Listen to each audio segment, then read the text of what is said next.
Hello, time to start a new video. Now, because of the subject, that being evolutions of gender roles, and a little something I'll add later, I'll decide to make a distinction here.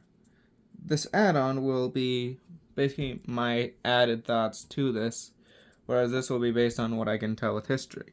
Now, I did look up hunter-gatherer societies since I'm not that good at it, same with Roman society.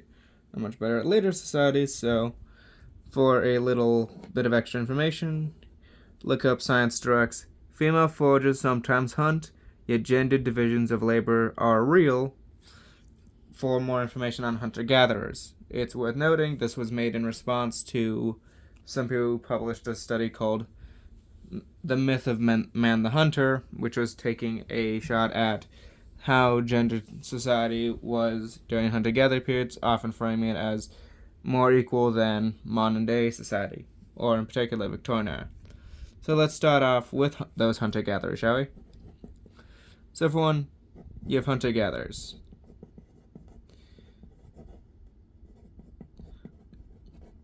Now, in general, what we see is there is more of an equality between them than more modern societies. However, that does not mean gender discrimination and gendered variance did not exist. It certainly did.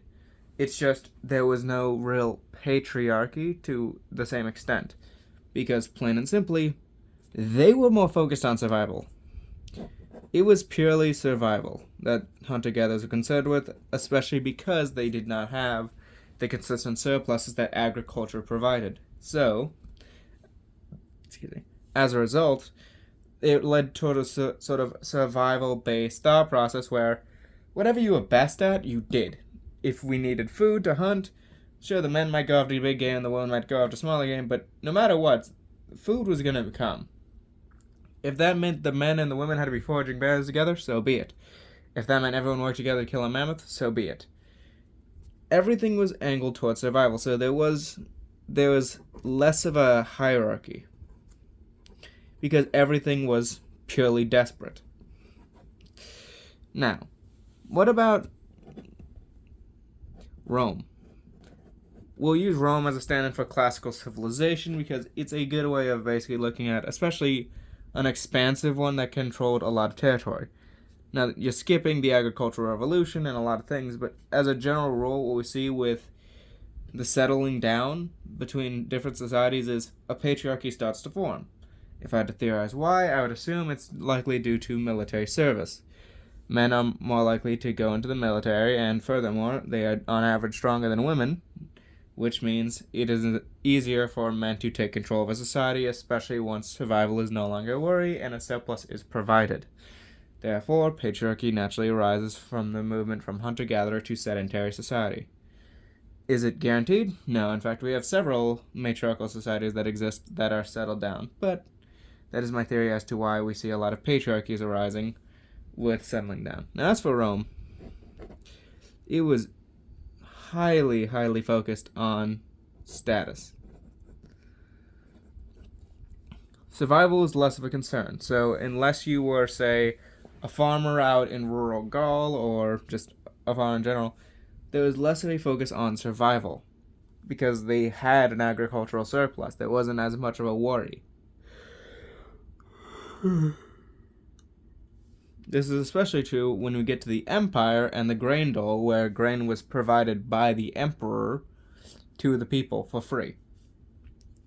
They weren't concerned as much with survival because they had less need to than hunter-gatherers. As a result, what ended up happening? Hierarchy became very, very strict. Now, it should be clarified here, with all of these societies, there is definitely a difference between those who are wealthier and those who are not. Hunter-gatherers less so because there wasn't as much wealth to be distributed, and therefore it was far more flat.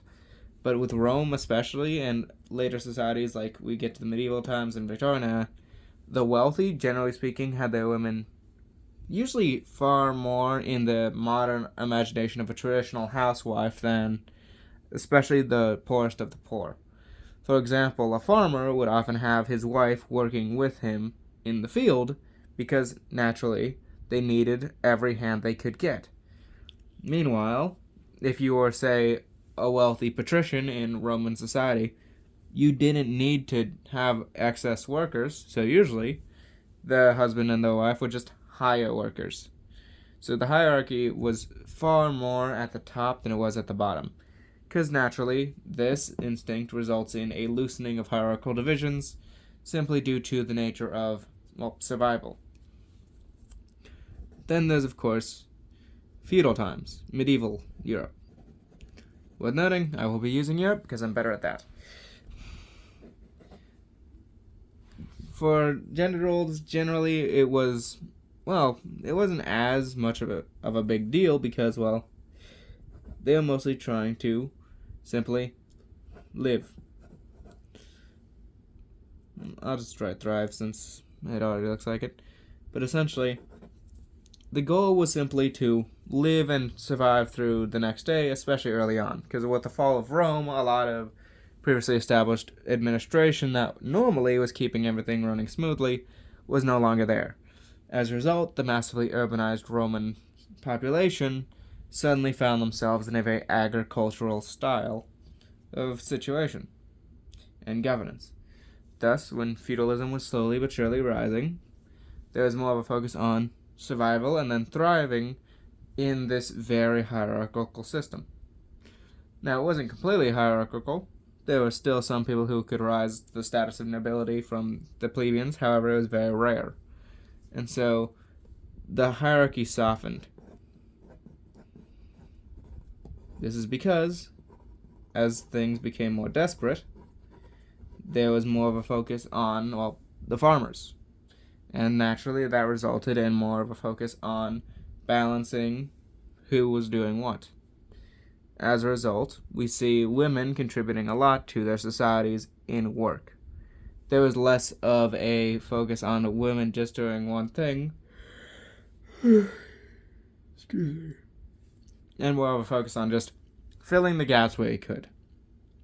So women contributed to guilds, they contributed to farming, and it was really only the queens or the other noble women who we see with a remarkably distinct gender role of just being a homemaker and compassionate. Because women were often used due to the belief that they were generally more emotional as a way for a king to show mercy.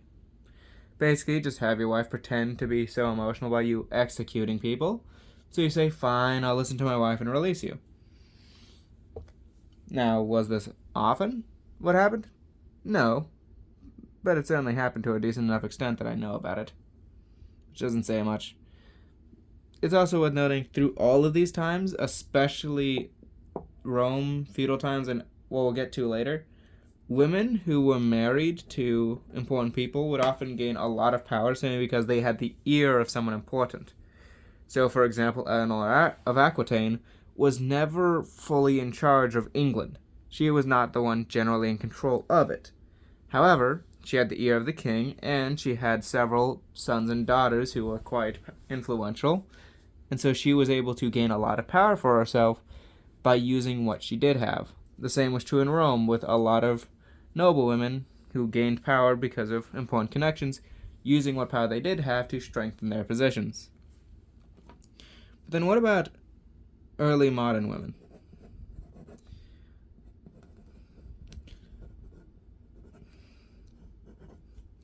Well, with early modern times, it really depended on exactly where you are, but generally we see, at least from what I remember, this sort of development of women and their roles.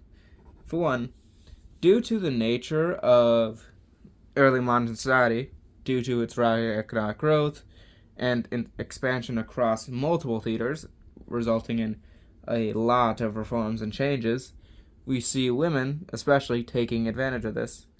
For example, they would often contribute cloth, which was very important for the early modern period because that was how you dressed soldiers, and, of course, make your own clothes. So we have the development of cottage industries. Using the US as an example, it was common for women, while their husbands were at work, doing whatever they were doing, it of course depended, to sew and make fabric, which they would then sell to others. the cottage industry was basically a way for women to earn some money for the family on their own time. And so the hierarchy that feudal society had slightly softened. Not completely, but definitely reduced it slightly. And then we have the Victorian era. Now, we're going to lump in the Victorian and Napoleonic eras together because it's easier, and they largely have the same simple results, and that is hardening. See, due to the development that occurred in the early modern and industrial periods, the Napoleonic and Victorian eras, hierarchies actually solidified.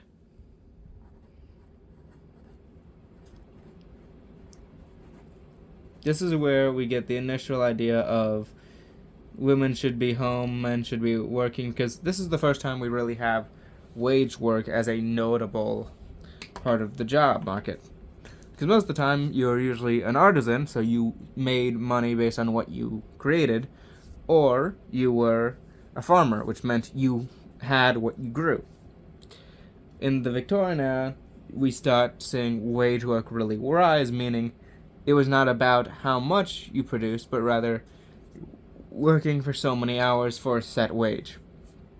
The Napoleonic era was to a lesser extent of that, but it also had the factor of the counter-revolution, where because of the radical ideas proposed by the Enlightenment, radical to the current rulers, it resulted in a lot of social norms stiffening as a direct response. Anything that was seen as liberal was crushed by the conservative establishment out of fear of another Napoleon rising. And so we see both with the surplus produced by the Victorian era, but also the general resistance to revolution that Napoleonic era produced, we see hierarchy solidifying, resulting in a general stance of gender norms. One that we start to see in the 1900s really come into its own. See, what people tend to forget is hierarchy is heavily dependent on status, and more importantly, on the ability to maintain it. If you have a situation where if you don't work, you die, there will be no one pulling a noble in your imagination. Because a lot of people imagine nobles as lazy and not really doing much. The fact is, if you don't do anything and you die as a result of that, you're not going to be able to enjoy your nobility. So a lot of people in such situations do not bother with arrogance. They do what is necessary to survive, otherwise they die.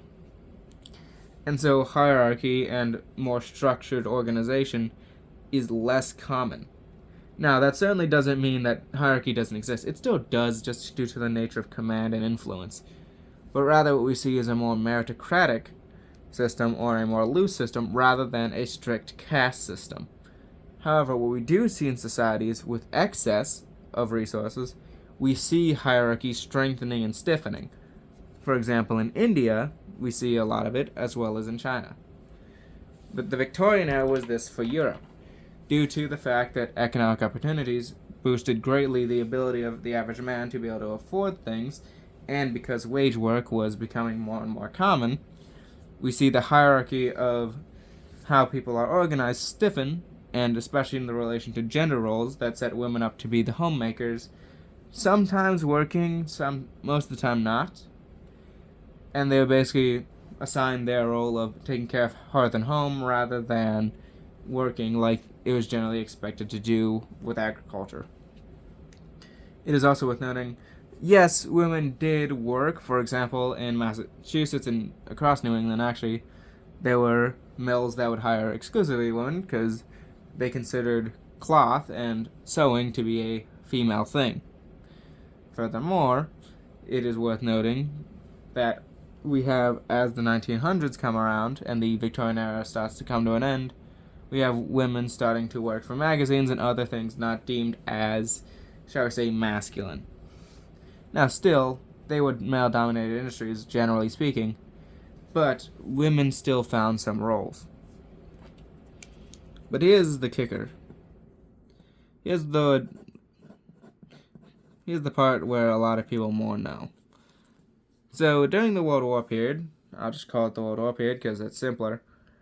Others probably have better names for like the modern era, but screw it, World War period it is. During the World War period, we actually see, I'll just call it trauma. Basically, due to the wars and a lot of conflicts going on, this excess of resources ended up allowing for a lot of people to fight. These people fighting ended up getting a lot of trauma and hoped essentially for an ideal. The idea being, we fought for all of this time, we expect the results to be ideal. So essentially, you especially see this after World War II, but especially for the men coming home, there's this idea of the ideal setup for a family. Husband, wife, kids. The nuclear family, as we might now call it. And the hope was that the men could go to work, make enough money to sustain themselves and their family, come home, greet their wife who is taking care of the kids and is doing most of the chores, and everything would work. And as a result,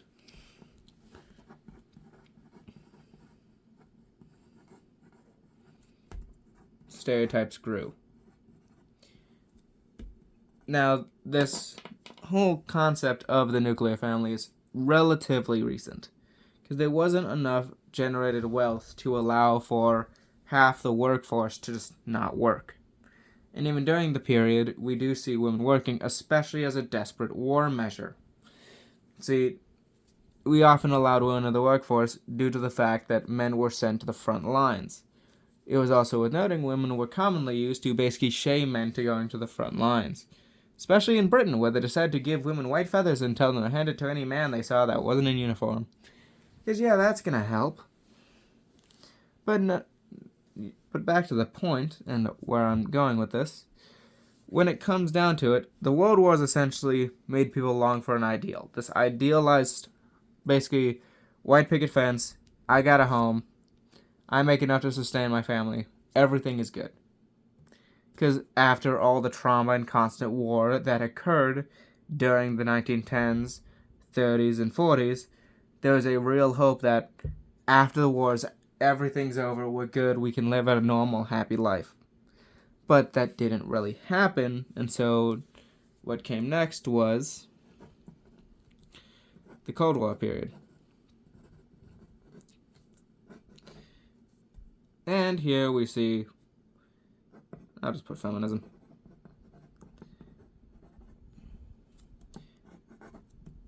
And we see the weakening of the hierarchy and the stereotypes.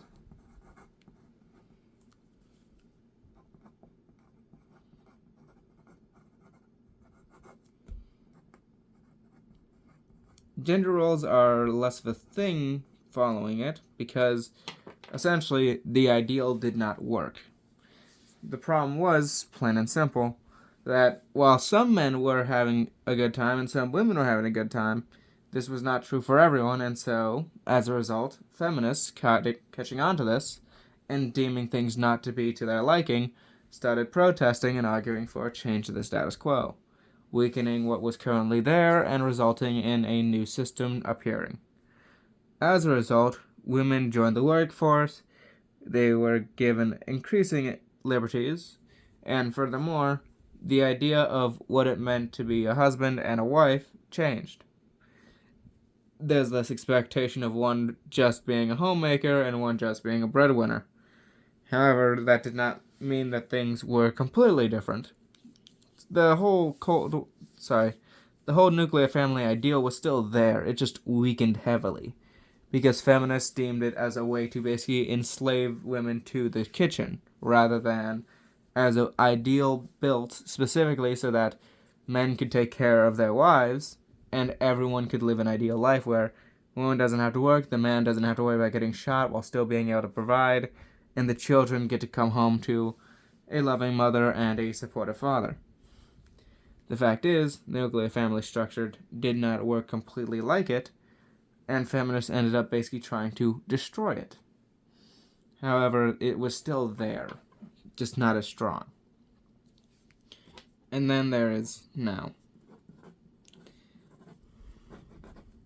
which can best be described as cleanup.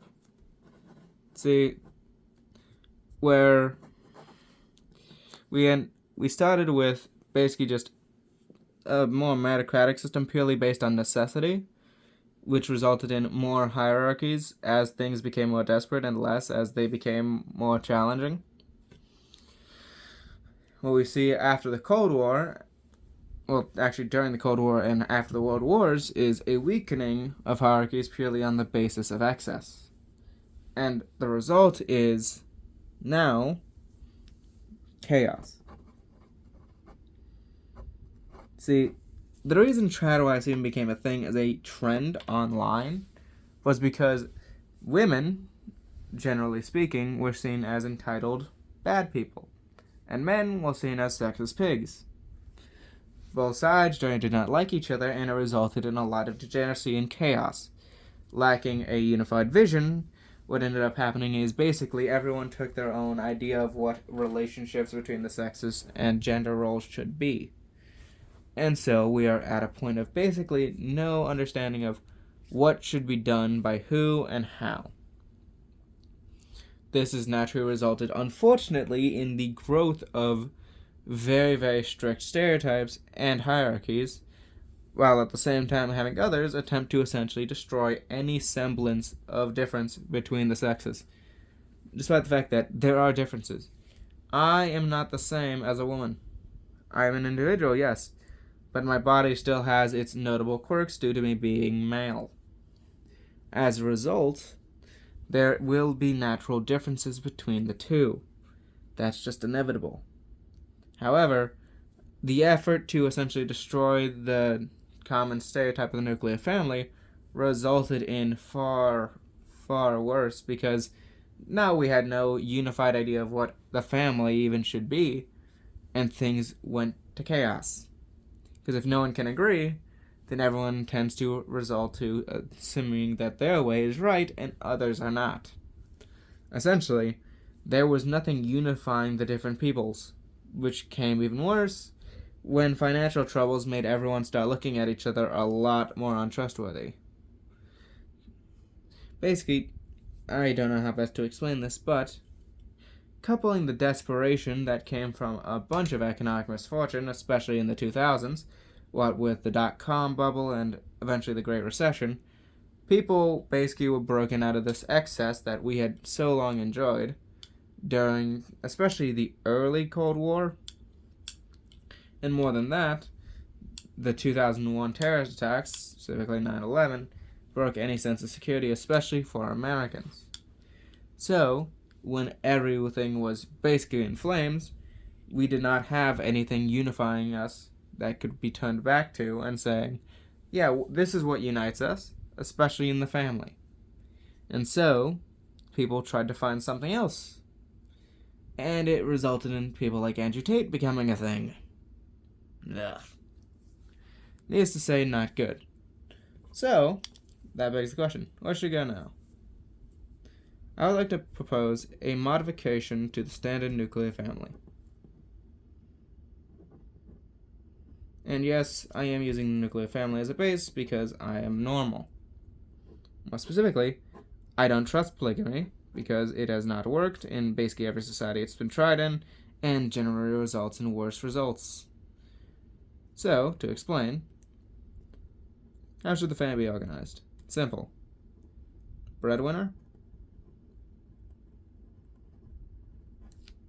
caretaker, and then children. Now, with this being said, I do not believe any one gender should be either. Rather, I believe in specialization based on natural skills. So, for example, if the mother is better at earning money and ensuring the well-being for her kids through financial provisions, she should be the breadwinner, and her husband should be the caretaker. If the woman is better at being a caretaker than a breadwinner, she should be that. Essentially, it's about specialization.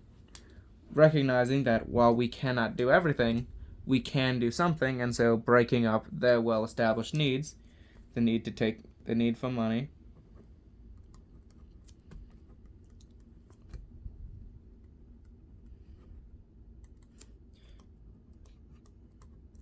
the need for child rearing,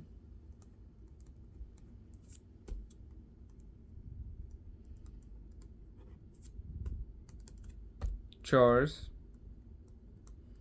and, of course, miscellaneous labor.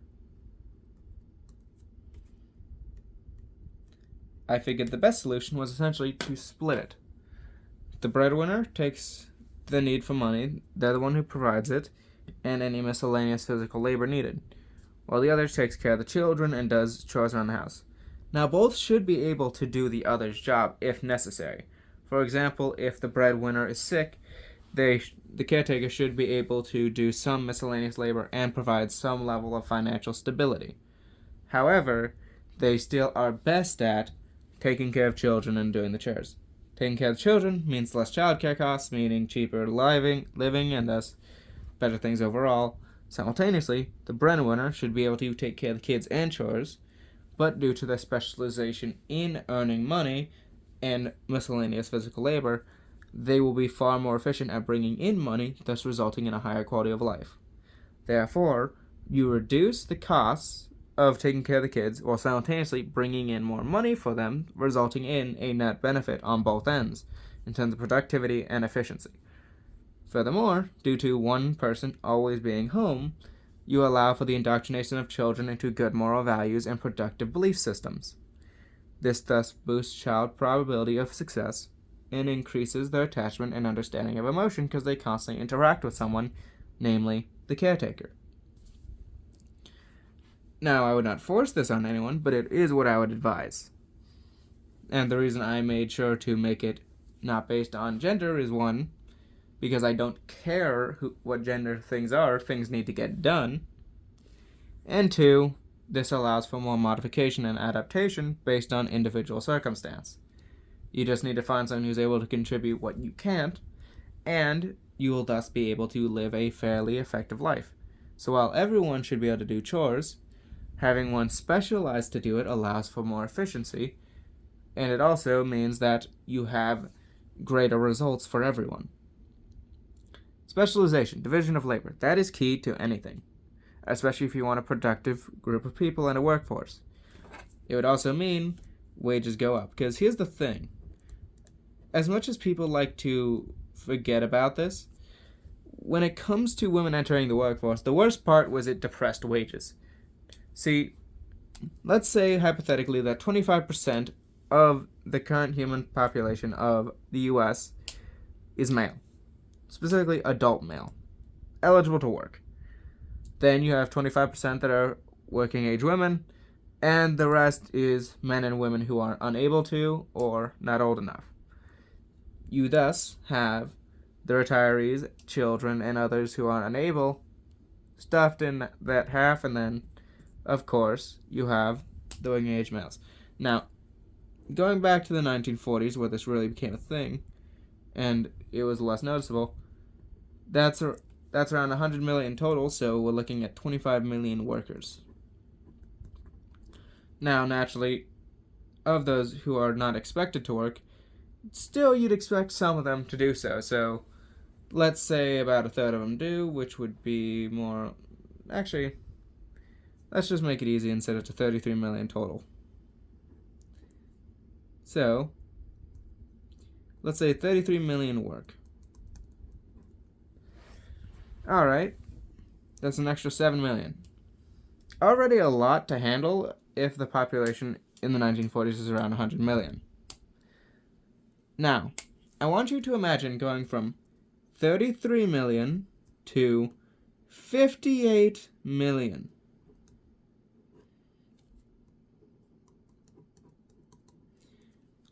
What do you think that does to the wages of an economy? What do you think having an extra 25, if not 30 million people does to an economy already running at 25 to 30 million? Well, wages are gonna stagnate, bare minimum, if not go down. This was compounded by deindustrialization, meaning wages did not see any real increase for a long period of time. You end up in a situation where more people working is detrimental to a family, because if more people are working, then less wages are paid out, and therefore less people are able to take care of themselves on one wage. Even if we chalk this up to unions, it's a lot harder to unionize 58 million compared to 33 million. Imagine making a union out of 33 extra million people added to your workforce. Nigh on impossible. This is also partially why unions tend to not like immigrant labor, since it's a lot harder to unionize and use unions to effectively control output of factories when a factory can just hire scabs that are illegal immigrants. Just give them a visa, send them in, do everything necessary, or just pretend like they're legal while using fake IDs to have them work for cheap, and the boss gets some power over them due to the fact that they're illegal and can always just be deported whenever needed. By having half of the adult population working and the other half at home taking care of their children, which is work in and of itself, mind you, but when I mean work, I mean wage work here. So, back to the point, if half are taking care of their children, that means a more productive future generation.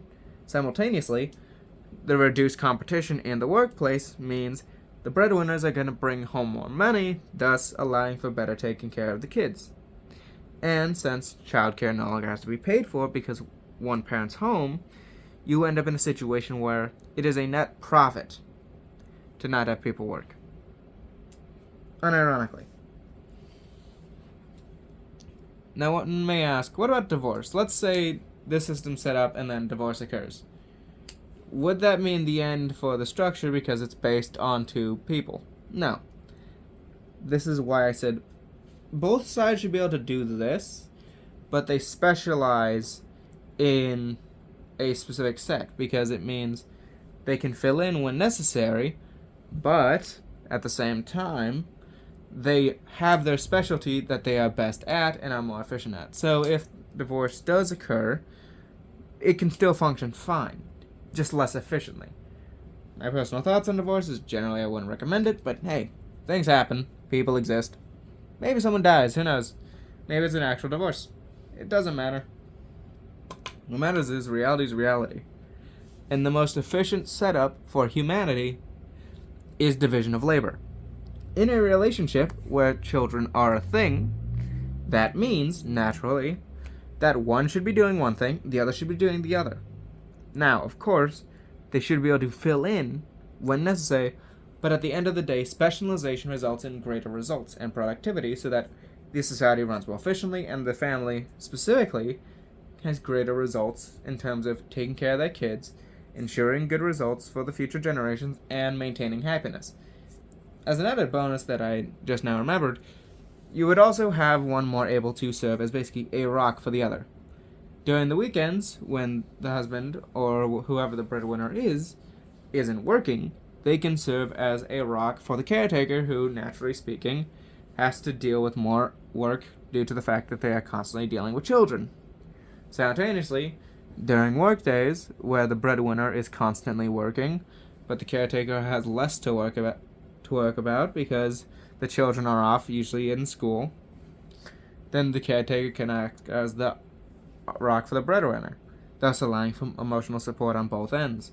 Furthermore, because they're dealing with different things, they are able to effectively challenge each other, thus saying and giving perspective to the other. So, for example, the breadwinner would experience one thing, caretaker experiences the other, and they can trade their experiences, resulting in better understanding. Simultaneously, they can bond over stupid people, because everyone can bond over stupid people. That'll be all. Oh, and actually take care of your children. It's a good advice. I think. I don't know. My parents did it, and I think I turned out fine. Anyways, have a good one. Goodbye.